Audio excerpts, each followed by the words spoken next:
ایمان پر خاتمہ یا الہی، وہ ایمان پر خاتمہ یا الہی، وہ ایمان پر خاتمہ یا الہی۔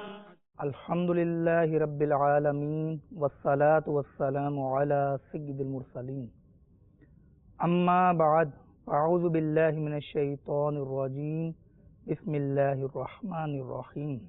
الصلاة والسلام علیک یا رسول اللہ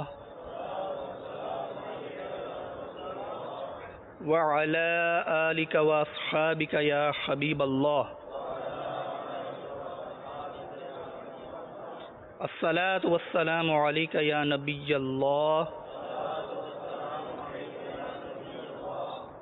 وعلی آلک واصحابک یا نور اللہ۔ نویت سنت الاعتکاف۔ میٹھے میٹھے اسلامی بھائیوں اور مدنی چینل کے ناظرین، سرکار دو عالم نور مجسم صلی اللہ تعالی علیہ وآلہ وسلم پر درود پاک پڑھنے والوں کی ایمان افروز حکایات علماء نے کتابوں میں نقل کی تاکہ سننے والے رغبت پائیں اور مزید شوق کے ساتھ نبی رحمت صلی اللہ تعالی علیہ وآلہ وسلم پر درود پاک پڑھا کریں۔ اسی طرح کی ایک حکایت القول البدیع میں ہے کہ حضرت سیدنا ابو العباس اقلیسی کو کسی نے خواب میں دیکھا کہ گویا آپ بڑے ناز و اندام کے ساتھ جنت میں چہل قدمی کر رہے ہیں۔ دیکھنے والے نے پوچھا کہ آپ رحمت اللہ تعالی علیہ نے یہ مقام کیسے پایا؟ تو جواب دیا کہ اپنی کتاب الاربعین میں کثرت سے درود پاک لکھنے کی وجہ سے۔ تو میٹھے میٹھے اسلامی بھائیوں، جب بھی نام نامی محمد یا کوئی اوصاف کا لقب جیسے سرکار مدینہ، سرور قلب و سینہ، یہ لکھنے کا موقع ملے تو ساتھ میں مکمل درود پاک صلی اللہ تعالی علیہ وآلہ وسلم یا صلی اللہ تعالی علیہ وسلم یا صلی اللہ علیہ وسلم یہ لکھنا چاہیے۔ اس کا جو شارٹ کٹ نکالا گیا ہے، جس کو سلام بعض لکھ دیتے ہیں، بعض سواد بنا دیتے ہیں، تو اس کو اعلیٰ حضرت رحمۃ اللہ تعالیٰ نے ناجائز لکھا ہے۔ تو اللہ تبارک و تعالی ہمیں با ادب با نصیب بنائے۔ صلو علی الحبیب۔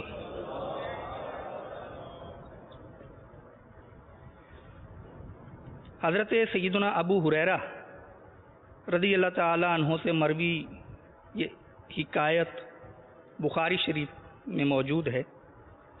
آپ سے روایت ہے کہ مدینہ کے سلطان رحمت عالمیان صلی اللہ تعالی علیہ وآلہ وسلم نے ارشاد فرمایا کہ بنی اسرائیل کے ایک شخص نے کسی سے 1000 دینار بطور قرض مانگے، تو جس سے مانگا گیا تھا اس نے کہا تم کسی گواہ کو لے کر آؤ تاکہ وہ اس قرض پر گواہ بنے۔ قرض مانگنے والے نے کہا کہ اللہ تعالی کا گواہ ہونا کافی ہے۔ دوسرے شخص نے کہا پھر تم کسی کفیل یعنی ضمانتی کو لے کر آؤ۔ اس نے جواب دیا کہ اللہ تعالی کا کفیل ہونا کافی ہے۔ اس پر دوسرے شخص نے کہا یعنی جس سے قرض مانگا گیا تھا کہ تم سچ کہتے ہو۔ پھر اس نے ایک معینہ مدت یعنی مقررہ مدت کے وعدے پر اسے 1000 دینار بطور قرض دے دیے۔ اب قرض لینے والا شخص اپنے کام کے سلسلے میں دریا کے پار گیا اور اپنا کام وغیرہ مکمل کیا، اور بعد میں واپسی کے لیے کشتی کی تلاش شروع کی تاکہ وعدے کے مطابق اپنا قرض وقت پر ادا کر سکے، لیکن اس کو کشتی نہیں ملی کوئی۔ تب اس نے مجبوراً ایک لکڑی لی، اس کو کھوکھلا کیا، اندر سے کھوکھلا کرنے کے بعد اس میں 1000 دینار اور ایک پرچہ قرض خواہ کے نام لکھ کے رکھ دیا، اور پھر کسی چیز سے لکڑی کا منہ بند کر دیا۔ پھر وہ لکڑی دریا کے کنارے لے کر آیا اور یہ دعا کی کہ اے اللہ عز و جل، تو خوب جانتا ہے کہ میں نے فلاں شخص سے 1000 دینار قرض لیے تھے، اس نے مجھ سے کفیل کا مطالبہ کیا تھا، تو میں نے کہا تھا کہ اللہ کا کفیل ہونا کافی ہے، تو وہ تیری کفالت پر راضی ہو گیا تھا۔ اس نے مجھے گواہ لانے کا مطالبہ کیا تو میں نے یہی جواب دیا تھا، تو وہ تیری گواہی پر راضی ہو گیا تھا۔ میں نے کشتی کی تلاش بھرپور کی، پوری کوشش کی کہ میں جا کر اس کا قرض ادا کر سکوں، لیکن میں ناکام رہا، اور اب یہ رقم والی لکڑی جس کے اندر اس نے رقم رکھی تھی میں تیری امان میں دیتا ہوں۔ اور پھر وہ لکڑی دریا میں ڈال دی، تو وہ دریا میں تیرتی تیرتی لکڑی آگے چلی گئی۔ اب یہ شخص واپس آ گیا اور ایک عرصے تک کشتی تلاش کرتا رہا تاکہ اپنے شہر کی طرف واپس جا سکے۔ اب دوسری طرف وہ قرض خواہ جس نے قرض دیا تھا وہ بھی اسی وقت اسی دن دریا کے پار آیا کہ شاید کوئی کشتی آتی ہوئی دکھائی دے جو میرا مال لے کر آ رہی ہو، کسی کے ہاتھ اس نے جو قرض دار ہے میرا مال واپس بھیجا ہو۔ تو وہ انتظار میں تھا کہ اس سے دریا میں ایک لکڑی تیرتی ہوئی نظر آئی، جس میں اس نے لکڑی پکڑی، کھولا تو دیکھا اس میں 1000 دینار موجود تھے، اور پیغام پر جو مشتمل پرچہ تھا وہ بھی تھا۔ تو چند دن بعد قرض لینے والا شخص دریا کے پار آ پہنچا اور پھر آگے قرض خواہ سے ملا اور 1000 دینار پیش کیے، اور کہنے لگا کہ اللہ عز و جل کی قسم میں مسلسل کشتی تلاش کرتا رہا تاکہ تمہاری رقم بر وقت پہنچا سکوں، لیکن مجھے کشتی نہیں مل سکی، آج ملی تو آیا۔ تو قرض خواہ نے پوچھا کہ کیا تم نے میری طرف کوئی چیز بھیجی تھی؟ مقروض نے کہا کہ میں عرض کر رہا ہوں نا کہ کشتی نہیں ملی تھی جس پر تمہارے پاس آتا۔ تو قرض خواہ نے کہا کہ بے شک اللہ عز و جل نے تمہاری وہ رقم جو تم نے لکڑی میں رکھ کے بھیجی تھی مجھ تک پہنچا دی ہے۔ چنانچہ وہ شخص جو قرض دار تھا وہ اپنے 1000 دینار مزید جو لے کر آیا تھا وہ واپس لے کر خوشی سے روانہ ہو گیا۔ تو میرے میٹھے میٹھے اسلامی بھائیوں، اس ایمان افروز حکایت میں قرض کے حوالے سے بہت درس ملتا ہے کہ دینے والے نے کس اعتبار سے دیے اور لینے والے نے بھی کس طرح کوشش کر کے اس کا قرض واپس کرنا چاہا۔ تو انسان دنیا میں رہتا ہے، اپنی ضروریات کے لیے کماتا بھی ہے، لیکن بسا اوقات اسے ایسی ضرورت آن پڑتی ہے کہ اس پر خرچ کرنے کے لیے اس کے پاس رقم نہیں ہوتی۔ اچانک بچہ بیمار ہو گیا تو جو پیسے جمع تھے وہ لگ گئے، خرچ ہو گئے، اب مزید چاہیے تاکہ بچے کا علاج کروایا جا سکے، یا کوئی اور اس طرح کی بات ہو گئی۔ تو اس کے لیے آپس میں قرض کا لین دین ہم کرتے ہیں، لیکن اس قرض کے لین دین میں بعض چیزیں ایسی ہیں کہ جو مفید ہیں اور بعض چیزیں ہمیں نقصان پہنچاتی ہیں۔ تو آج اس حوالے سے کچھ عرض کروں گا۔ تو قرض جو اچھی طرح ادا کر دے لے کر، اس کے لیے بشارت مسلم شریف میں موجود ہے کہ سرکار عالی وقار مدینے کے تاجدار صلی اللہ تعالی علیہ وآلہ وسلم نے ارشاد فرمایا کہ بہترین شخص وہ ہے جو اچھی طرح قرض ادا کرے۔ مفسر شہیر حکیم الامت مفتی احمد یار خان علیہ رحمت الحنان اس حدیث پاک کے تحت لکھتے ہیں کہ اس سے چند مسئلے معلوم ہوئے۔ ایک یہ کہ اگر مقروض بغیر شرط لگائے قرض سے کچھ زیادہ دے دے، یعنی لیتے وقت شرط نہیں تھی کہ 100 روپیہ لے رہا ہوں اور واپس میں 110 کروں گا، تو یہ کوئی شرط نہیں لگائی تھی، تو 100 روپے لیے 100 روپے ہی واپس کرنے کا طے ہوا، لیکن جب دینے لگا تو تھوڑے پیسے اوپر دے دیے، تو اب وہ کہتے ہیں کہ یہ جائز ہے، تو وہ سود نہیں ہے۔ سود وہ ہے قولاً یا عادتاً، یعنی جو معاہدے کے اندر جب قرض لیا جا رہا ہے اس وقت بات چیت ہو کہ 100 دے رہا ہوں 110 لوں گا واپسی، تو یہ ہو گیا قولاً، یا عادتاً کہ اس بندے کے بارے میں پتہ ہے کہ یہ ویسے قرض نہیں دیتا، جب بھی دیتا ہے سود پر دیتا ہے اور واپسی پر زیادہ رقم کا مطالبہ کرتا ہے، تو یہ چیز سود ہے۔ تو میرے میٹھے میٹھے اسلامی بھائیوں، قرض کے اندر سود میں بھی بہت سارے لوگ مبتلا ہو جاتے ہیں۔ سود میں برکت نہیں، سود کا جو لین دین کرنا یہ شرعاً جائز نہیں ہے، اور اس کی معاشرے میں آپ نے عملی مثالیں اپنے محلے میں، اپنی گلی میں، ہو سکتا ہے آپ کے خاندان میں کوئی شخص ایسا ہو کہ جس نے سود لیا لیکن سود نے اس کے مال میں برکت نہیں دی، وہ پہلے سے بھی مفلوق الحال یعنی بالکل تنگ دست ہو گیا اور سود سے اس کو جان چھڑانا مشکل ہو گیا۔ بلکہ اب تو اس طرح کے نازک واقعات سامنے آتے ہیں کہ لاہور کے اندر مرکز الاولیاء لاہور میں ایک واقعہ ہوا تھا بہت عرصہ پہلے کہ رکشہ ڈرائیور نے کسی سے سود پر قرض لیا۔ اب سود خور جب قرض وصول کرنے پر آتا ہے تو کس طرح سے طعنے، ملامت اور دھمکیاں دینا اور معاذ اللہ گالیاں بکنا، اس طرح کے معاملات کرتا ہے، اور یہاں تک کہ جان سے مارنے کی بھی دھمکی دیتا ہے۔ تو اب اس طرح کی جب دھمکیاں اس کو ملیں تو اس نے معاذ اللہ اپنی جان خود اپنے ہاتھوں لے لی، یعنی خودکشی کر لی۔ تو خودکشی سے جان چھوٹتی نہیں، پھنستی ہے۔ اسی طرح ابھی کچھ دن پہلے ہی ایک اور شخص تھا جو کسی سیکیورٹی کمپنی میں کام کرتا تھا، تو اس نے بھی سود پر کسی سے قرض لیا، اور جب سود خور نے اپنا قرض وصول کرنے کے لیے اس کو طعنے، ملامت اور برا بھلا کہا، تو ظاہر ایک شخص کی اپنی عزت نفس ہوتی ہے، تو اس کی عزت نفس اتنی مجروح ہوئی کہ اس نے بھی معاذ اللہ خودکشی کر لی۔ تو اللہ تعالی ایسے افعال سے، اس طرح کی سوچ سے بھی ہمیں بچائے، سود کے لین دین کی طرف ذہن ہی نہ جانے پائے۔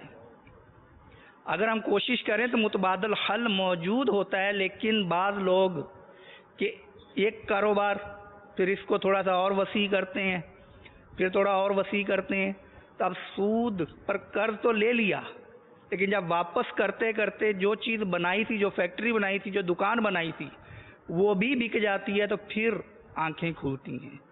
تو اللہ تبارک و تعالی ہمیں سود سے محفوظ رکھے۔ بخاری شریف میں ایک اور روایت بھی، قرض لینے میں بھی نیت ہے۔ نیت ظاہر ہے کہ دعوت اسلامی میں الحمدللہ عز وجل نیتوں کی مدنی بہاریں اللہ تبارک و تعالی شیخ طریقت امیر علیہ سنت حضرت مولانا الیاس قادری دامت برکاتہ العالیہ کو سلامت رکھے کہ آپ نے اس پرفتن دور میں نیتوں کی جیسی تحریک چلائی کہ پانی پینے لگے تو آپ نیت کر لیجئے، کھانا کھانے لگے تو نیت کر لیجئے، مسجد میں آئے تو نیت کر لیجئے، کسی مسلمان بھائی کو تحفہ دینے لگے تو نیت کر لیجئے۔ اسی طرح قرض کی بھی نیت ہے۔ تو سرکار عالی وقار مدینہ کے تاجدار صلی اللہ تعالی علیہ وآلہ وسلم نے ارشاد فرمایا کہ جو لوگوں کے مال قرض لے، جس کے ادا کرنے کا پختہ یعنی پکا ارادہ رکھتا ہو، تو اللہ تعالی اسے ادا کر ہی دیتا ہے، اور جو ان مالوں کے برباد کرنے کا ارادہ رکھے تو اللہ تعالی اس پر بربادی ڈالتا ہے۔ تو اچھی نیت کا اچھا پھل ملے گا کہ اگر ہم نے یہ نیت کی لیتے وقت کہ میں نے ادا کرنا ہے، تو اللہ تبارک و تعالی ہمیں ایسے اسباب مہیا کر دے گا کہ ہم قرض ادا کرنے میں کامیاب ہو جائیں گے وعدے کے مطابق۔ اور اگر دل میں کھوٹ ہو کہ لے تو رہا ہوں، واپس نہیں کروں گا. تو اب یہ بری نیت ہے. تو اس کے لیے کیا آیا کہ اللہ تبارک و تعالیٰ اس پر بربادی ڈال دیتا ہے. تو یہ بھی معاشرے میں دیکھا جاتا ہے کہ جب قرض لینے کا معاملہ ہوتا ہے اس وقت تو سمجھ لیجئے کہ گویا کہ سب سے معزز اور عزت دار باوقار اور سب سے پیارا ہمارا وہی ہوتا ہے جس نے ہمیں قرض دینا ہو. خوب اس کے سامنے لجاجت بھرے انداز سے جائیں گے اور کوشش کریں گے اس دوران کوئی ایسی بات نہ ہو کہ جس سے وہ ناراض ہو جائے اور پھر میں قرض کی بات کروں تو وہ پھر منع کر دے. تو بڑے طریقے کے ساتھ قرض لیا جاتا ہے. لیکن جب دینے کی باری آتی پھر وہ بیچارہ قرض خواہ جو ہماری بات پر اعتبار کر بیٹھا، اب وقت آنے پر جب اس کو قرض نہیں ملے گا تو وہ خود رابطہ کرے گا. حالانکہ ہمیں کیا چاہیے تھا، اچھے انداز سے ادا کریں.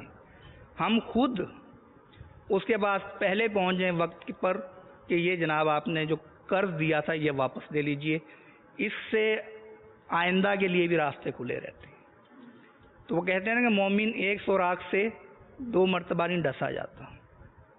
تو جب آپ نے ایک مرتبہ کسی کو تنگ کیا یوں اور اس کو پھر چکر لگوائے، ان چکر لگوانے میں بھی کیا ہوتا ہے کہ جھوٹ کو بھی دخل ہو جاتا ہے کہ اب وہ قرض خواہ پہنچا، باہر دروازہ بجایا، اب کسی بچے کو پہلے بھیجتے ہیں کہ جاؤ دیکھو کون.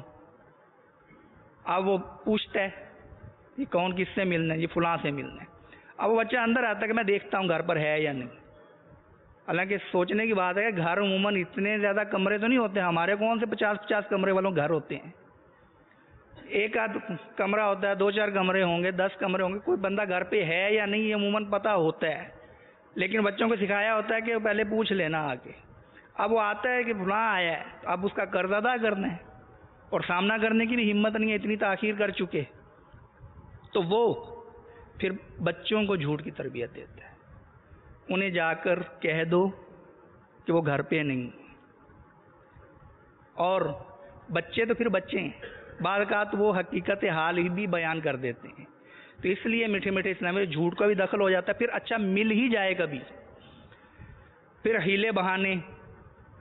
اب صحیح عذر ہے تو آپ کو ایڈوانس میں ترکیب بنا لینی چاہیے کہ اگر آپ نے 10 تاریخ کا وعدہ کیا ہے تو 8 تاریخ کو اس سے رابطہ کر دیں کہ پیارے بھائی مجھے یہ مجبوری آن پڑی تو میں آپ کو 15 تاریخ کو پیسے دے دوں گا. نہ یہ کہ 10 تاریخ آئی، 11 آئی، 12 آئی، اب وہ چکر لگانا شروع ہوا، پھر آپ اس کے سامنے گئے کہ جناب مجھے یہ مجبوری آ گئی. اب وہ مجبوری بعض کا سچی بیان کرتے ہیں، بعض کا جھوٹی بھی ہوتی ہے. اب اس سے تو مجبوری بیان کر دی، لیکن گھر میں اخراجات آ رہے ہیں، چیزیں آ رہی ہیں نہیں اور خریدی جا رہی ہیں، تو وہ تو دیکھے گا کہ یہ چیزیں خریدی جا رہا ہے اور میرا قرض ادا نہیں کر رہا. نگرانی شورا نے مدنی مذاکرے کے دوران کچھ اس طرح کا واقعہ سنایا تھا کہ میں کسی شخص کے پاس بیٹھا تھا، یعنی کہ امیر شخص تھا. تو اس کے پاس فون آیا کسی کا. اس نے کہا کہ میں فیملی سمیت غالباً عمرے پہ جا رہا ہوں.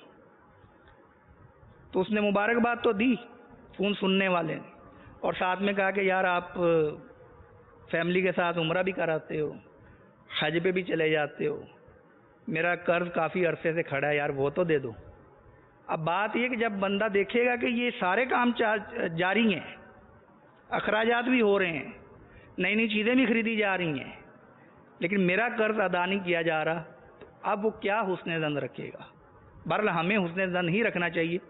اچھا پھر اس کے بعد قرض خواہ کا معاملہ جو یہ بھی گناہوں میں پڑ سکتا ہے کہ قرض خواہ نے اگر اسے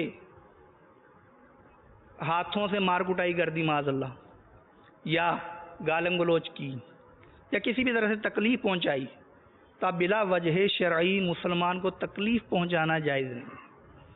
اور بعض اوقات ایسا ہوتا ہے کہ قرض خواہ پھر جگہ جگہ اس کی برائی بیان کرتا ہے کہ یہ فلاں شخص اس نے میرے سے قرض لیا اور دے نہیں رہا، جھوٹے ہلے بہانے کر رہا ہے، مجھے دھوکہ دے رہا ہے، یا میرا قرض دبا کر بیٹھ گیا ہے.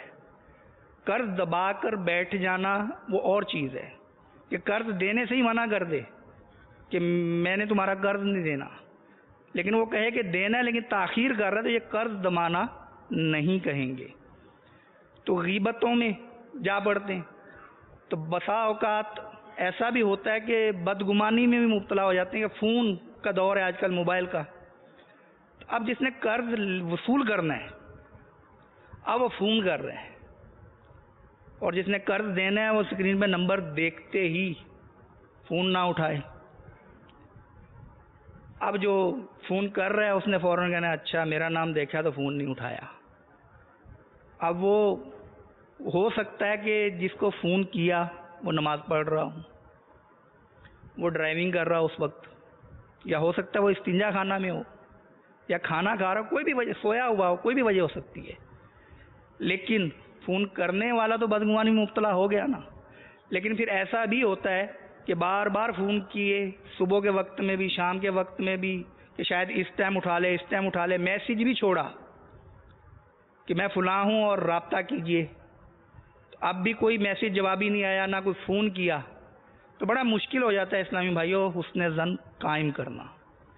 اس لیے جب کوئی فون نہ اٹھے تو امیر اہل سنت دامت برکاتہم العالیہ یہ تربیت دیتے ہیں کہ اگر آپ کا فون کوئی ریسیو نہیں ہوا تو آپ یہ نہ کہیں کہ میرا فون نہیں اٹھایا اس نے، بلکہ محتاط اللفظ یہ ہے کہ فون کیا تھا مگر ریسیو نہیں ہوا، انگریزی میں کہہ لیں، یا پھر فون اٹھا نہیں کسی بھی وجہ سے، تو حسن ظن قائم کر لیجئے.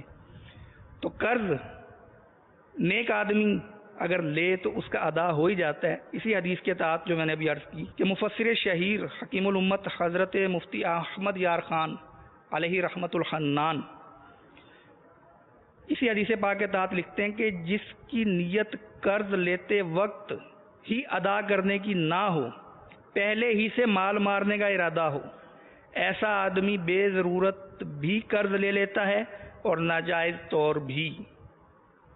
غرض یہ کہ یہ حدیث بہت سی ہدایتوں پر مشتمل ہے اور تجربہ سے ثابت ہے کہ نیک آدمی کا قرض ادا ہو ہی جاتا ہے، خواہ زندگی میں خود ادا کرے یا مرنے کے بعد اس کے وارث ادا کر دیں. ایک اور عبرتناک فرمان علی شان سنیے کہ سرکار مدینہ صلی اللہ تعالی علیہ وآلہ وسلم نے ارشاد فرمایا کہ جو شخص اس نیت سے قرض لے کہ واپس نہیں کرے گا تو وہ چور ہے. اب ہمیں اگر کوئی یوں مخاطب کرے، ہمیں مخاطب کرنا اچھے انداز سے مخاطب کرنا اچھا لگتا ہے کہ پیارے بھائی بات سنیے گا، یا کسی کی کنیت ہے ابو الحسان تو ابو الحسان بھائی بات سنیے گا. تو اگر ہمیں کہا چور بات سنو، اچھا لگے گا. تو جس وصف کو پکارے جانے پر ہم اچھا نہیں سمجھ رہے، تو وہ جو قرض واپس نہیں کر رہا اس کو حدیث پاک میں چور قرار دیا گیا ہے. تو جب بھی قرض لیں نیت دل میں یہ رکھیں کہ میں جو کہہ رہا ہوں وعدے کے مطابق اس کو قرض ادا کروں گا، اور وہ ڈیٹ بھی اس کو بتا دینی چاہیے، ٹائم طے ہو جانا چاہیے کہ کب دیں گے، اور اچھے انداز سے جب وقت آ جائے اس وقت ادا کر دیں کہ نیت صاف منزل آسان. ہمارے بزرگان دین قرض لیتے تھے. ام المومنین حضرت میمونہ رضی اللہ تعالی عنہا کثرت سے قرض لیا کرتی تھی. اب ان کے گھر والوں نے ان کو اس معاملے میں تھوڑا کہا کہ آپ کیوں لیتی ہیں اس طرح، تھوڑے ناراض بھی ہوئے. تو آپ رضی اللہ تعالی عنہا نے فرمایا کہ میں قرض لینا ہرگز نہیں چھوڑوں گی، کیونکہ میں نے اپنے مخلص رفیق صلی اللہ تعالی علیہ وآلہ وسلم کو فرماتے ہوئے سنا ہے، جو کسی سے قرض لیتا ہے اور وہ دل میں قرض ادا کرنے کا ارادہ رکھتا ہے تو اللہ تعالی اس کی طرف سے دنیا ہی میں قرض ادا فرما دے گا. اسی طرح ام المومنین حضرت عائشہ صدیقہ رضی اللہ تعالی عنہا یہ بھی کثرت سے قرض لیتی تھیں. تو آپ سے بھی پوچھا گیا کہ آپ کس لیے قرض لیتی ہیں؟ تو آپ نے فرمایا کہ میں نے رسول پاک صلی اللہ تعالی علیہ وآلہ وسلم سے سنا ہے کہ جو قرض ادا کرنے کی نیت رکھتا ہو تو اللہ تعالیٰ کی طرف سے اس کی مدد کی جاتی ہے، تو میں اللہ تعالیٰ کی مدد کی طلبگار ہوں، اس لیے قرض لیتی ہوں. سید المبلغین رحمۃ للعالمین صلی اللہ تعالی علیہ وآلہ وسلم نے ارشاد فرمایا کہ اللہ تعالی قرض کی ادائیگی تک قرض لینے والے کے ساتھ ہوتا ہے جب تک کہ وہ اللہ تعالی کی نافرمانی نہ کرے۔ اس روایت کے جو راوی ہیں حضرت سیدنا عبداللہ بن جعفر رضی اللہ تعالی عنہما، یہ اپنے خزانچی سے فرماتے کہ جاؤ میرے لیے قرض لے کر آؤ، کیونکہ جب سے میں نے رسول اللہ صلی اللہ تعالی علیہ وآلہ وسلم سے یہ حدیث سنی ہے، میں پسند کرتا ہوں کہ میں اس حال میں رات گزاروں کہ اللہ تعالی کی مدد میرے شامل حال ہو۔ حضرت سیدنا معاویہ رضی اللہ تعالی عنہ کے غلام حضرت قاسم رضی اللہ تعالی عنہ فرماتے ہیں کہ نور کے پیکر تمام نبیوں کے سرور صلی اللہ تعالی علیہ وآلہ وسلم نے ارشاد فرمایا کہ جس نے قرض لیا اور وہ اسے ادا کرنے کا ارادہ رکھتا ہے، بلکہ اسے ادا کرنے کے معاملے میں حریص ہے، یعنی بہت زیادہ کوشش کرتا ہے، پھر وہ اسے ادا کیے بغیر مر گیا، تو اللہ تعالیٰ اس بات پر قادر ہے کہ اس کے قرض خواہ کو، یعنی جس کا اس نے قرض دینا ہے، اپنے پسندیدہ انعامات کے ذریعے راضی کر دے اور مرنے والے کی مغفرت فرما دے۔ اور جس نے قرض لیا اور وہ اسے ادا کرنے کا ارادہ نہیں رکھتا، پھر وہ اسے بغیر ادا کیے مر گیا، تو اس سے پوچھا جائے گا کیا تو یہ گمان کرتا تھا کہ ہم فلاں کو تجھ سے اس کا پورا حق نہ لے کر دیں گے؟ پھر اس کی نیکیوں میں سے کچھ نیکیاں لے لی جائیں گی اور قرض خواہ کی نیکیوں میں قرض کے بدلے میں ڈال دی جائیں گی، اور اگر اس قرض دار کے پاس نیکیاں نہ ہوئیں تو قرض خواہ جس کا اس نے قرض دینا ہے اس کے گناہ اس کے نامہ اعمال میں ڈال دیے جائیں گے۔ تو بخاری شریف میں حضرت سلمہ بن اکوع رضی اللہ تعالی عنہ سے مروی ہے کہ ہم حضور پاک صاحب الاولاق صلی اللہ تعالی علیہ وآلہ وسلم کی خدمت میں حاضر تھے۔ ایک جنازہ لایا گیا، لوگوں نے عرض کی کہ اس کی نماز جنازہ پڑھا دیجیے۔ فرمایا اس پر کچھ دین یعنی قرض ہے؟ عرض کی نہیں۔ اس کی نماز پیارے آقا صلی اللہ تعالی علیہ وآلہ وسلم نے پڑھا دی۔ پھر دوسرا جنازہ آیا، ارشاد فرمایا اس پر دین ہے؟ عرض کی ہاں۔ فرمایا اس نے کچھ مال چھوڑا ہے؟ تو لوگوں نے عرض کی کہ 3 دینار چھوڑے ہیں۔ اس کی بھی نماز پڑھا دی۔ پھر تیسرا جنازہ لایا گیا، ارشاد فرمایا اس پر کچھ دین ہے یعنی قرض؟ تو لوگوں نے عرض کی کہ 3 دینار اس پر قرض ہیں۔ ارشاد فرمایا اس نے کچھ چھوڑا ہے؟ تو لوگوں نے کہا کہ نہیں۔ فرمایا کہ تم لوگ اس کی نماز جنازہ پڑھ لو۔ حضرت سیدنا ابو قتادہ رضی اللہ تعالی عنہ نے عرض کی کہ یا رسول اللہ صلی اللہ تعالی علیہ وآلہ وسلم نماز پڑھا دیجئے، اس کا قرض ادا کرنا میرے ذمے ہے۔ تو حضور صلی اللہ تعالی علیہ وآلہ وسلم نے اس کی نماز جنازہ پڑھائی۔ تو میرے میٹھے میٹھے اسلامی بھائیوں، شہید اور قرض کا بھی معاملہ دشوار ہوتا ہے کہ حضرت سیدنا امام احمد بن حنبل رحمۃ اللہ تعالی علیہ نے حدیث پاک نقل کی ہے کہ حضرت محمد بن عبداللہ بن جحش رضی اللہ تعالی عنہ سے مروی ہے، کہتے ہیں کہ ہم مسجد کے صحن میں بیٹھے ہوئے تھے اور رسول پاک صاحب الاولاق صلی اللہ تعالی علیہ وآلہ وسلم بھی تشریف فرما تھے۔ تو آپ نے اپنی نگاہ آسمان کی طرف اٹھائی اور دیکھتے رہے، پھر نگاہ نیچی کر لی اور پیشانی پر ہاتھ رکھ کر فرمایا سبحان اللہ سبحان اللہ، کتنی سختی اتاری گئی ہے۔ کہتے ہیں ہم لوگ 1 دن اور 1 رات خاموش رہے۔ جب دن رات گزر گئے اور صبح ہوئی تو میں نے عرض کی کہ حضور وہ سختی کیا تھی جو نازل ہوئی تھی؟ تو ارشاد فرمایا کہ یہ دین یعنی قرض کے بارے میں ہے، قسم ہے اس ذات کی جس کے قبضہ قدرت میں میری جان ہے، اگر کوئی شخص اللہ عز و جل کی راہ میں قتل کیا جائے، پھر زندہ ہو، پھر قتل کیا جائے، پھر زندہ ہو، پھر قتل کیا جائے، پھر زندہ ہو، اور اس پر دین یعنی قرض ہو تو وہ جنت میں داخل نہیں ہوگا جب تک کہ ادا نہ کر دیا جائے۔ تو میرے میٹھے میٹھے اسلام میں قرض چھوڑ کر مرنے والے بھی آزمائش میں آ جاتے ہیں۔ اسی طرح کی ایک عبرت ناک حکایت شرح الصدور میں نقل کی گئی ہے کہ شیبان بن حسن بیان کرتے ہیں کہ میرے والد صاحب اور عبد الواحد بن زید ایک جہاد میں تشریف لے گئے۔ انہوں نے وہاں پر ایک پر اسرار کنواں دیکھا جس میں سے آوازیں آ رہی تھیں۔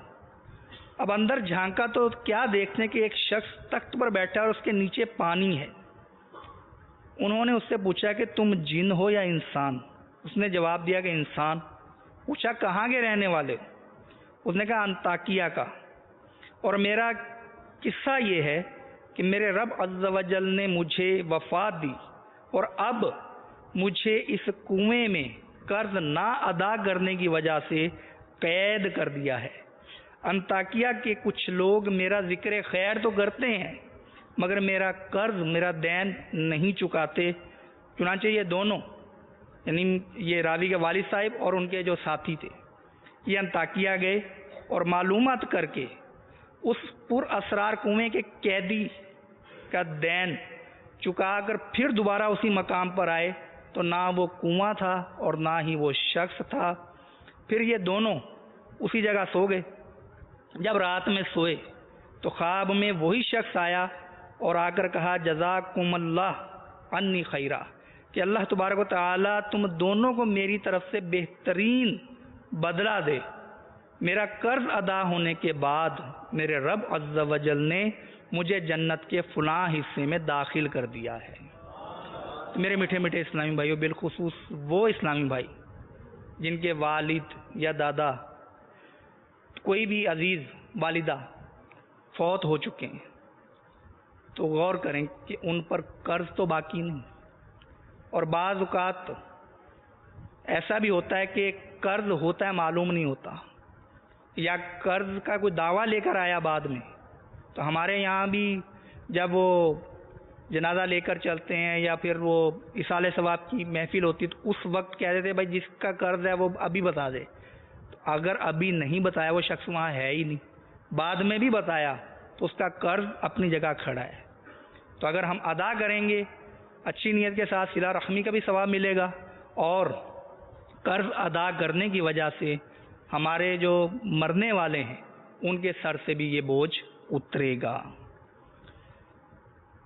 حضرت سیدنا عبد الرحمن بن ابو بکر رضی اللہ تعالی عنہما سے مروی ہے کہ تاجدار رسالت شہنشاہ نبوت صلی اللہ تعالی علیہ وآلہ وسلم نے فرمایا کہ قیامت کے دن اللہ عز و جل قرض دار کو اپنی بارگاہ میں کھڑا کر کے پوچھے گا کہ اے ابن آدم تو نے قرض کیوں لیا اور لوگوں کے حقوق کیوں ضائع کیے؟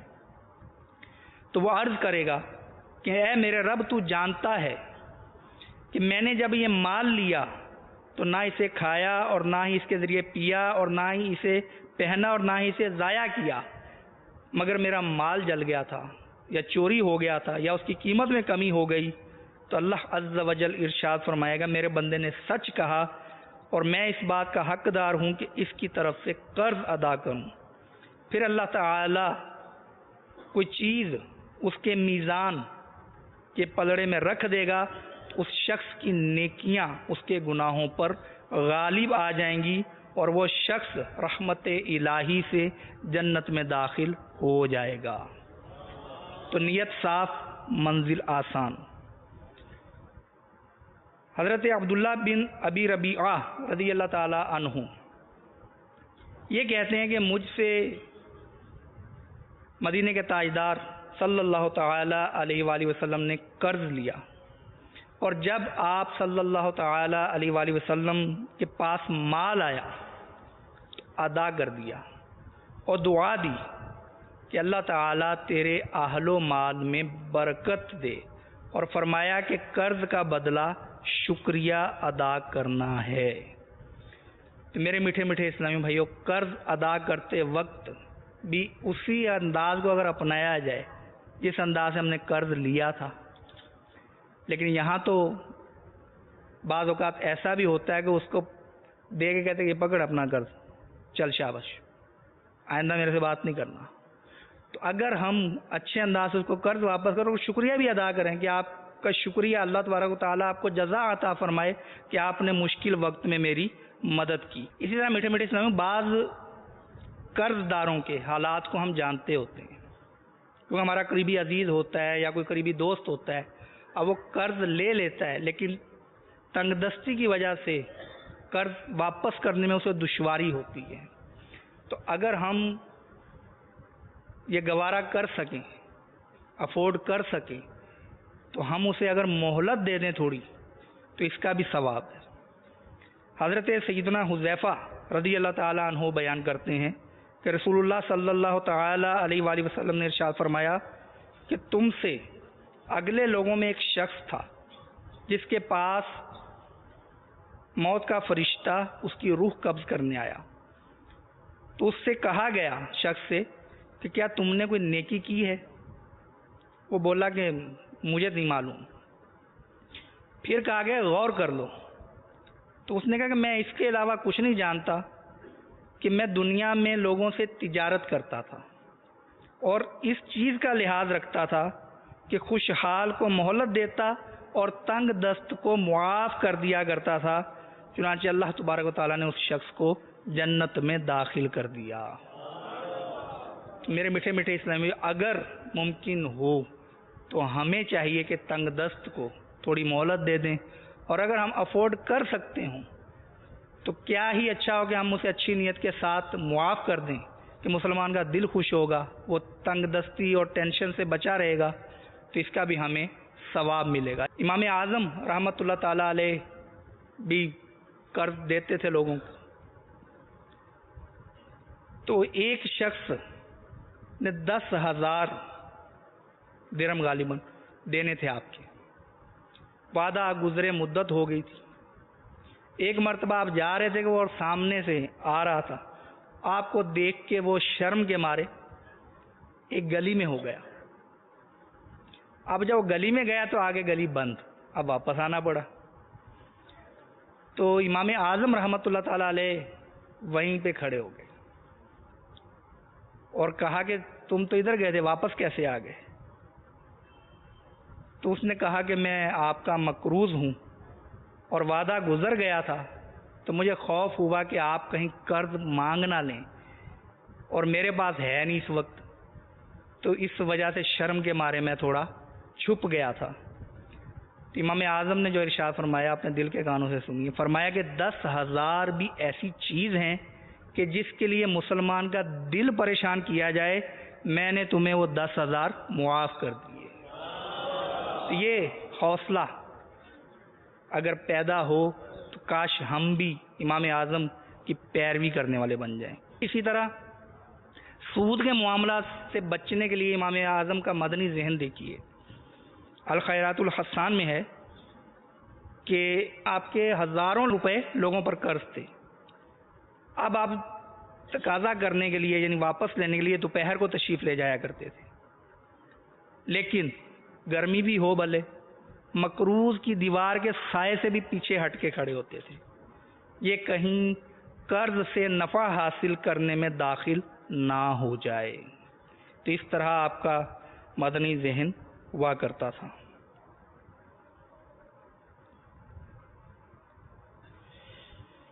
محبوب رب العزت صلی اللہ تعالی علیہ وآلہ وسلم کا فرمان عالی شان ہے کہ جو اپنے مقروض کی پریشانی دور کرے یا اس کا قرض معاف کر دے، وہ قیامت کے دن عرش کے سائے میں ہوگا۔ اسی طرح جو قرض واپس نہیں کرتے اور پھر طویل عرصہ گزر جاتا ہے، ان کو بھی یاد نہیں رہتا، اور قرض خواہ بھی مایوس ہو جاتا ہے کہ یہ مانگنے سے دے ہی نہیں رہے، تو اب یہ ان کے ذہن میں یہی ہوتا ہے کہ اب ہم نے نہیں دینا، وہ مانگ نہیں رہا تو ہم نہیں، وہ مانگے یا نہ مانگے، ہم پر قرض ہے تو ہم نے واپس کرنا ہے، یہ مانگنے سے مشروط نہیں ہے کہ جب تاریخ آ گئی قرض واپس کرنے کی تو ہم نے واپس کرنا ہے، اب وہ مانگنے آیا یا نہیں آیا، اس سے رابطہ کر لیجئے کہ میں آپ کا قرض ادا کرنا چاہتا ہوں، تو کس جگہ پہنچاؤں؟ تو وہ جہاں بولے، یا وہ کہہ دے کہ ٹھیک ہے ہفتہ 10 دن بعد میں خود آگے لے لوں گا، تو یہ ایک الگ بات ہے۔ میرے آقا اعلیٰ حضرت امام اہل سنت شاہ امام احمد رضا خان علیہ رحمت الرحمن سے قرض کی ادائیگی میں سستی اور جھوٹے ہیلے بیان کرنے والے شخص کے بارے میں استفسار ہوا، پوچھا گیا، تو آپ رحمت اللہ تعالی علیہ نے ارشاد فرمایا کہ زید فاسق و فاجر ہے، مرتکب کبائر یعنی کبیرہ کا مرتکب، ظالم، کذاب یعنی بہت بڑا جھوٹا، مستحق عذاب ہے۔ اس سے زیادہ اور کیا القاب اپنے لیے چاہتا ہے؟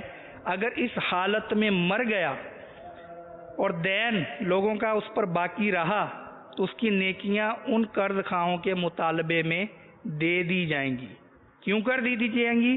تقریباً 3 پیسہ دین قرض کے عوض 700 باجماعت نمازیں دینی پڑیں گی، اور جب اس کے بعد نیکیاں نہ رہیں گی تو ان قرض خواہوں کے گناہ اس مقروض کے سر پر رکھے جائیں گے اور اسے آگ میں پھینک دیا جائے گا۔